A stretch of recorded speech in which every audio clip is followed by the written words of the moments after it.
नमस्कार दोस्तों।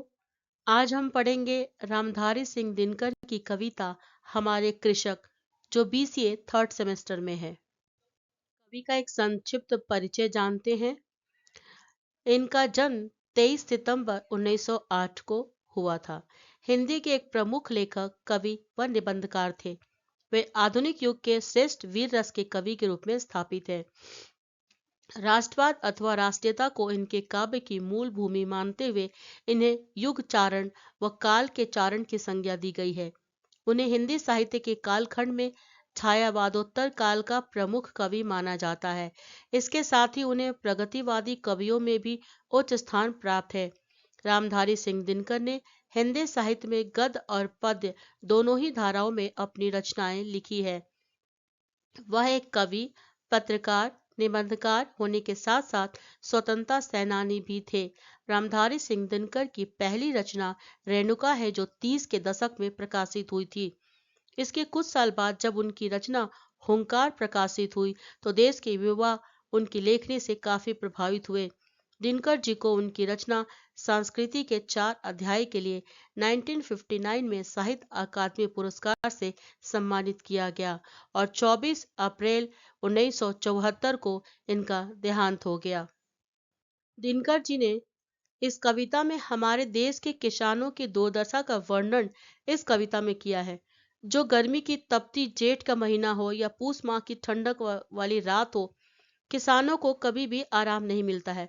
और इतना सब करके भी दूसरों के लिए अन्न पैदा करके उनको खुद ही भूखे रहना पड़ता है।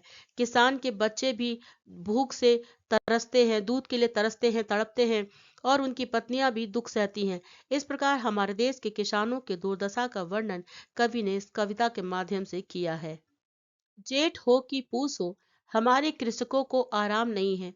छूटे कभी संग बैलों का, ऐसा कोई याम नहीं है।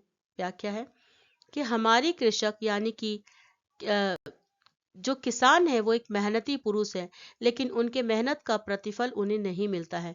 किसानों को कभी भी आराम नहीं है। कोई भी मौसम हो, किसानों को काम करना ही पड़ता है। बैल और किसान जो है एक दूसरे के पूरक हैं। दोनों का एक दूसरे का साथ कभी भी नहीं छूटता। मुख में जीभ, शक्ति भुजा में, जीवन में सुख का नाम नहीं है। पसंद कहाँ है, सूखी रोटी भी मिलती दोनों शाम नहीं है। कृषक दूसरों के लिए अनाज और कपड़े की व्यवस्था करता है, फिर भी उसे 2 वक्त की रोटी और शरीर ढकने के लिए कपड़े भी नसीब नहीं होते हैं। किसान भी एक सामान्य इंसान है।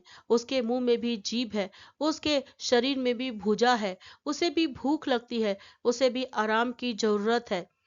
किसान भी अपनी जीभ का स्वाद लेना चाहते हैं। दिन रात परिश्रम करके अनाज उगजाने की ताकत उनके भुजा में भी है, फिर भी न उनके टांगों को, उनके शरीरों को कपड़े हैं और ना ही उन्हें भरपेट भोजन नसीब होता है। बैलों के ये बंधु वर्ष पर क्या जाने कैसे जीते हैं। बंदी जीभ, आंखें विषम गम खा शायद आंसू पीते हैं। जो ये दोस्त होते हैं बैलों के, किसान, वो पूरे साल किसान बैलों के साथ मिलकर मेहनत करता है, फिर भी दुख भोगता है। किसान दूसरों का पेट भरने के लिए पूरे साल काम करता है और साथ में उनकी संतान और उनकी पत्नी भी दुख भोगते हैं, गरीब और भूखे रह जाते हैं।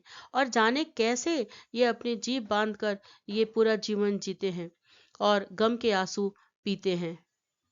पर शिशु का क्या, सीख ना पाया अभी जो आंसू पीना। चूस चूस सूखा नस्तन माँ का, सो जाता रो विलाप न गिना। भावार्थ है, किसान के जो छोटे बच्चे हैं उन्हें अपने अभी माता पिता की तरह समझौता करना, गम के आंसू पीना वो अभी नहीं सीख पाए हैं, क्योंकि वे अभी बहुत छोटे हैं। वे दूध मुंह है बच्चे हैं। यह बच्चे अपनी माँ के सूखे स्तनों को यूं ही चूस चूस कर, रो रो कर सो जाते हैं। विवश देखती माँ आंचल से नन्ही तड़प उड़ जाती, अपना रक्त पिला देती यदि फटती आज ब्रज की छाती। किसान तो दुख भोगता ही है, लेकिन उसकी संतान और उसकी पत्नी भी दुख भोगते हैं।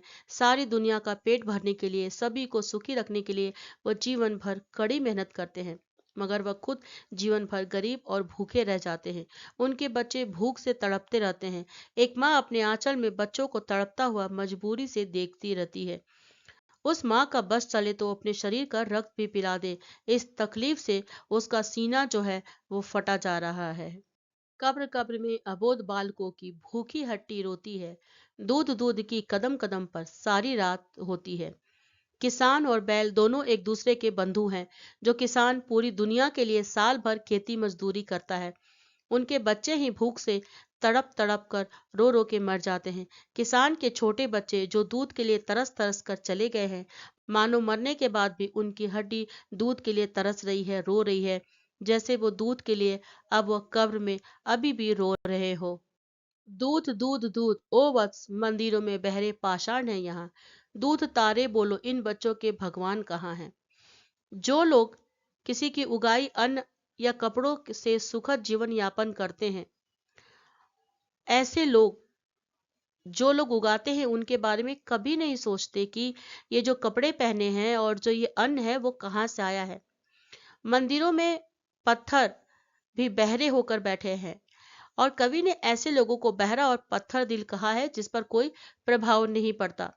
कवि प्रकृति से प्रश्न पूछ रहा है कि बोलो, इन बच्चों के भगवान कहाँ हैं जो इनके लिए दूध की व्यवस्था कर दे। दूध दूध गंगा, तू ही अपनी पानी को दूध बना दे। दूध दूध उफ, कोई है तो इन भूखे मुर्दों को जरा मना दे।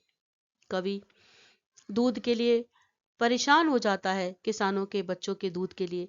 कभी किसान के बच्चों को दूध उपलब्ध कराने के लिए काफी परेशान है, और जब थक जाता है तो वह माँ गंगे से प्रार्थना करता है, आग्रह करता है कि हे गंगा माँ, आप ही अपनी पानी को दूध बना दो, ताकि यह किसान के बच्चों जो भूख से मुर्दों की तरह पड़े हैं वह जी उठे और उनका पेट भर सके।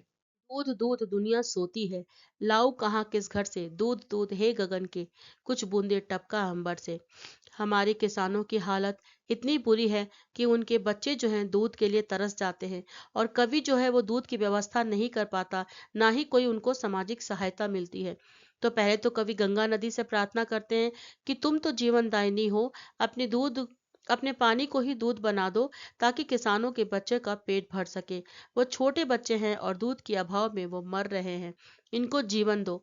फिर कभी तारों और बादलों से और गंगा मैया से, आकाश से कुछ दूध की बूंदें टपकाने के लिए प्रार्थना करते हैं कि हे अंबर, तुम गगन से कुछ दूध की बूंदें टपका दो, ताकि इन भूखे बच्चों का पेट भर सके। विशेषता है कि कवि यहाँ केवल हमारे किसान की दुर्दशा को बताया है, जबकि अमीर लोगों को गरीब बताया है कि वह इतने निर्धन है कि उनके मन में किसानों के प्रति तो कोई संवेदना ही नहीं है। इसलिए दूसरों को अनाज उपलब्ध कराने वाला तो अपने बच्चों को दूध भी उपलब्ध नहीं करा पाता है। हटो व्योम के मेघ, पंथ से स्वर्ग लूट हम आते हैं। दूध दूध हे वत्स, तुम्हारा दूध खोजने हम आते हैं। अंत में कवि परेशान कहते हैं कि मैं किसान के बच्चों के लिए दूध कहाँ से लाऊं। जब कोई भी किसान के बच्चों के लिए दूध नहीं देता है, तब कवि खुद ही उसके प्रबंध करने के लिए निकल पड़ते हैं। आकाश में खुद ही चले जाते हैं और बादलों से कहते हैं कि तुम हट जाओ मेरे रास्ते से, मैं स्वर्ग लूटने आ रहा हूँ। किसान के बच्चों से कहते हैं कि तुम दुखी मत हो, हम तुम्हारा दूध खोजने जा रहे हैं। और किसान के बच्चों के लिए बादलों के रास्ते स्वर्ग लूटने की बात कवि कहते हैं। और कवि का नाम रामधारी सिंह दिनकर है। 5 मार्क्स के लिए टिप्पण लेखन। हमारे कृषक की गाथा हम सबको जाननी चाहिए, क्योंकि उनके परिश्रम पर ही हमारा जीवन निर्भर है। वायु और जल के बाद मनुष्य को उदर पूर्ति के लिए अन्न और तन ढकने के लिए वस्त्र की मूलभूत आवश्यकताएं हैं। यदि हम दोनों वस्तुएं नहीं होती तो शायद मनुष्य का अस्तित्व भी नहीं होता, और यदि होता तो वह भी बहुत बुरा होता।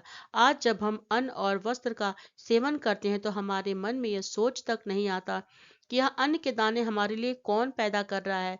यह सब हमें देता है कृषक, यानी कि किसान। किसान के छोटे बच्चे दूध का सेवन तक नहीं कर पाते। एक किसान और उसकी पत्नी और उसके बच्चे मजबूर है अपने दूध में बच्चे को वो दूध भी उपलब्ध नहीं करा पाते। वीडियो वॉच करने के लिए आपका धन्यवाद। इसी तरह आप मुझे सपोर्ट करते रहें।